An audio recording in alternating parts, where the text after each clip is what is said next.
about a psychologist. Psychologist says personalities does not have to be rigid.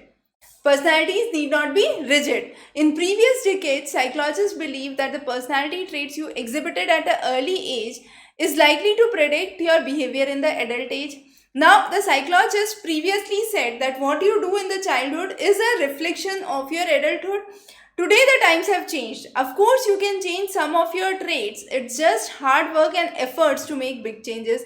Now, the author says the psychologist believes that the times have changed. You can definitely change your personality traits. It's not that what you were in the childhood, you would be the same person in your adulthood. How you can change it? You can change it with your hard work and the efforts to make it big. Big efforts to actually change it. So which of the following weakens the argument? Now note, the previous question we did was strengthening the argument. This is which weakens your argument. So my argument here is that my behaviors are not fixed. I can change my personality traits, but it would require a lot of hard work and dedication. Many people never really spend much time thinking about their personality. So nothing like that has been mentioned here. Your personality influences everything from the friends you choose to the candidates you vote in a political election. Again, this statement is showing us something about personality, but not about what has been mentioned in the passage. Understanding your personality can give you insight about your strengths and weaknesses. That's a statement, but it has nothing to do with what has been mentioned in the passage. Okay. The next is, if you are generally a shy person in the childhood, you would remain so as you get older. Now, the question says weakens the argument. This definitely weakens the argument. Why? Because if it is not weakening the argument, then it would have been, if you were a shy person in the childhood, you would become a extrovert personality as you grow older, because you are working hard towards it and putting in effort to make a change. So that would be strengthening the argument. But saying that how I was in the childhood, I am the same person in the adulthood, is actually weakening the statement that our personality traits can change with hard work. So I'm not saying, by saying this statement, I'm not saying that with my personality traits can change with the hard work. So this statement actually weakens the idea, and it does not allow us to explain the fact that personalities can be changed by hard work and by efforts which can be put in. Clear? Let's move to the next question.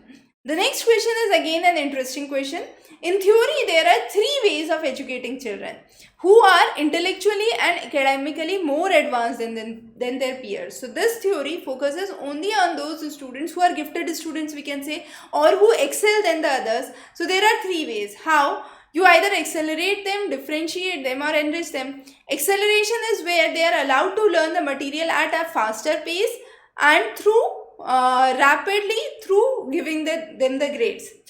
Enrichment is where they work through the usual grades at a usual place, but within the curriculum, supplemental things are given to them.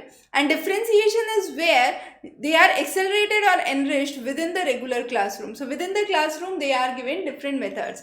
Now, the author in the passage strongly believes in which of the following argument? So this whole passage talks about the students who perform exceptionally good as a gifted child. So instruction, method and material for teaching can be adapted to the need of the student. Perfectly correct. If a student is a gifted child, or if a student is a physically disabled child, the instruction, method and the material of the teaching can be adopted. For a gifted children, what method we are adopting? We are adopting the approach where we are focusing on acceleration, enrichment and differentiation.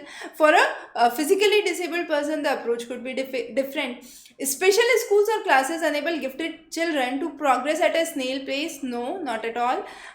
This does not make the argument strong. This weakens the argument. In most countries, the definition of gifted in intelligence quotient is 130 or above. This is just a factual information which is given. This neither actually strengthens the argument or weakens the argument. The next is, gifted individuals suffer from problems of boredom and rejection. Again, nothing about this has been cited.